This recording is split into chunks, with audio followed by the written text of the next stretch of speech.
Welcome to my channel PCM core by Rahat sir. पिछले lecture में आप लोगों ने बहुत प्यार दिया, उसके लिए बहुत बहुत शुभकामनाएं। पिछला लेक्चर हमारा chapter 1 electric charge and field पर था। उसका कुछ टॉपिक रह गया था जो आज हम एक्सप्लेन करेंगे।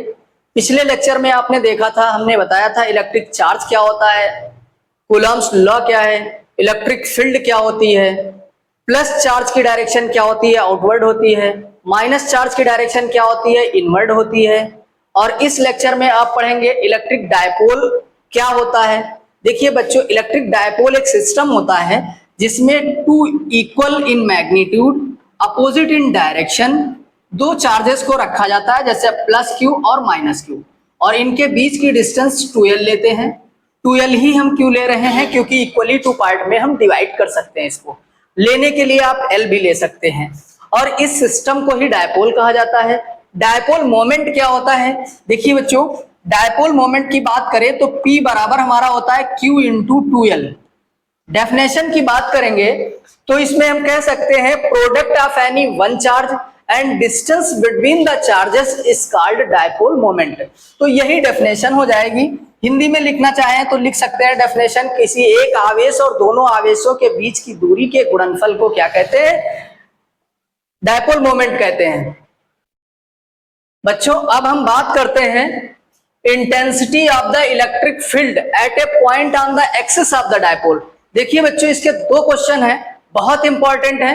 एक तो ऑन द एक्सिस और एक इक्वेटोरियल। दोनों में से बोर्ड में एक क्वेश्चन जरूर आता है, 100% नोट डाउन कर लें। और ये दोनों डेरिवेशन आप एक दो बार प्रैक्टिस करेंगे आ जाएंगे, और बहुत बहुत इंपॉर्टेंट है। बोर्ड एग्जाम कोई भी हो, चाहे सीबीएसई हो, आईएससी हो, यूपी हो, कोई भी हो, बिहार बोर्ड हो, हर बोर्ड में ये क्वेश्चन बहुत ही इंपॉर्टेंट है, और इस पर न्यूमेरिकल भी आता है। तो देखिए ऑन द एक्सिस क्या होता है, हमने सपोज किया कि जो है ये एक डायपोल है। अभी हमने आपको बताया डायपोल क्या होता है, ये माइनस क्यू चार्ज है और ये प्लस क्यू चार्ज है, और इन दोनों के बीच की डिस्टेंस हमने अभी बताया आपको कितनी लेते हैं, 2l। तो इसको हम L और L में डिवाइड कर देंगे। ये L और इधर B पॉइंट ले लिया, और ये भी डिस्टेंस हमने कितना लिया है, L। अब इसके मिड पॉइंट O से R डिस्टेंस पर एक अदर पॉइंट ले लेते हैं P। इसके मिड पॉइंट से R डिस्टेंस पर एक पॉइंट क्या ले रहे हैं, P, जहां पर हमें इंटेंसिटी ऑफ इलेक्ट्रिक फील्ड क्या करना है, फाइंड करना है। यही क्वेश्चन आता है कि find the intensity of electric field due to a dipole.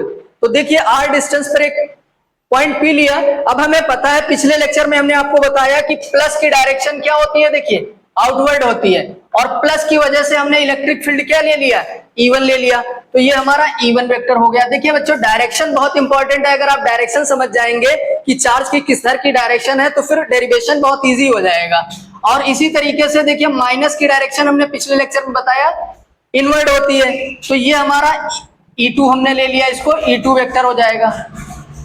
ठीक है, अब देखिए दोनों ही जस्ट अपोजिट डायरेक्शन में जा रहे हैं, दोनों ही अपोजिट डायरेक्शन में जा रहे हैं। जब अपोजिट डायरेक्शन में होंगे तो समझ लीजिए ये दोनों फील्ड को माइनस करना है आपको। अगर दोनों सेम डायरेक्शन में जा रहे होते तो क्या करते, प्लस करते। अगर हम ये कहते कि दोनों की डायरेक्शन सेम है, एक ही तरफ को है, तो आप दोनों ही फील्ड को क्या कर देते, प्लस। जैसे एक कोई बच्चा फोर्स किसी बॉडी को खींच रहा है और दूसरा भी आकर के उस बॉडी को खींचने लगे, तो फोर्स डबल हो गया कि नहीं। और अगर एक अपोजिट डायरेक्शन में खींच रहा है उस तरफ, और आप इस तरफ खींच रहे हैं, तो दोनों का क्या हो जाएगा, फोर्स माइनस हो जाएगा। इसलिए यहां पर क्या हो जाएगा आपका, E1 हमें पता है इलेक्ट्रिक फील्ड का फार्मूला होता है 1/4 पाई एप्सिलॉन नॉट। और अब देखिए बच्चों, ध्यान देना है यहाँ पर, प्लस से डिस्टेंस इसकी कितनी है, देखिए मिड पॉइंट से R डिस्टेंस है और इतनी L है, तो पूरे R में से हम L हटा दें तो ये डिस्टेंस हमारी क्या हो जाएगी, R माइनस L। तो यहां पर फार्मूला बन जाएगा Q upon R minus L का होल स्क्वायर। ये हमारा due to charge plus Q है, ये हमारा ड्यू टू प्लस Q है। ठीक ऐसे ही अगर हम माइनस Q से निकालें तो due to charge minus Q क्या इलेक्ट्रिक फील्ड हो जाएगी, due to charge minus Q। अब इलेक्ट्रिक फील्ड इंटेंसिटी E2 हो जाएगी, कितनी हो जाएगी, देखिए यहाँ R है और R में L क्या हो जाएगा, ऐड हो जाएगा। फार्मूला बाकी सब सेम ही रहेगा, 1/4 पाई एप्सिलॉन नॉट Q अपॉन यहां पर हो जाएगा R प्लस L का होल स्क्वायर। अब आप समझ गए, अभी आपने देखा इन दोनों की डायरेक्शन क्या है, अपोजिट है, तो net intensity of electric field क्या हो जाएगी, E बराबर E1 माइनस E2। अब ध्यान दिए बच्चों, इसमें 1 अपॉन 4 पाई एप्सिलॉन नॉट दोनों में कॉमन है, Q भी कॉमन है, तो हम क्या कर रहे हैं, Q upon 4 pi epsilon not common ले लेते हैं। Q upon 4 pi epsilon not common लिया तो हमारे पास क्या बचा, 1 अपॉन R माइनस L का whole square minus 1 upon R plus L का होल स्क्वायर, ये बच गया।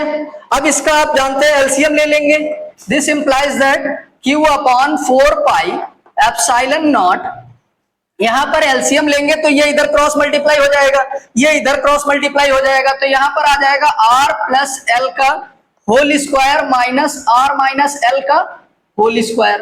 अपॉन में देखेंगे तो ये दोनों ही R minus L, R plus L, R minus L का होल स्क्वायर और R प्लस L का होल स्क्वायर। अब आप क्या करेंगे, यहाँ a प्लस बी का होल स्क्वायर खोल दीजिए, a माइनस बी का होल स्क्वायर खोल दीजिए, यहाँ a minus B a plus B की आइडेंटिटी लग जाएगी, बस फार्मूला लगाइए, आंसर आपको मिल जाएगा। देखिए बच्चों, ये q और यहां पर खोलेंगे R square plus L square plus 2RL minus इसका होल स्क्वायर खोलेंगे तो ये R square minus L square हो जाएगा, था ये प्लस, लेकिन माइनस से मल्टीप्लाई करने पर क्या हो जाएगा, माइनस, और ये माइनस माइनस प्लस 2RL हो जाएगा। नीचे आप देखेंगे ये तो हमारा 4 पाई एप्सिलॉन नॉट वही रहेगा, यहां पर a minus B a plus B a square minus B square का फार्मूला हो गया, का होल स्क्वायर। अब आप देखिए L स्क्वायर से L स्क्वायर कट जाएगा, R स्क्वायर से R स्क्वायर कट जाएगा। अब यहां पर बचेगा आपके पास क्या, Q upon 4 pi epsilon not, और यहां 2RL क्या हो गया, 4RL, जिसको हम लिख लेंगे 2 इंटू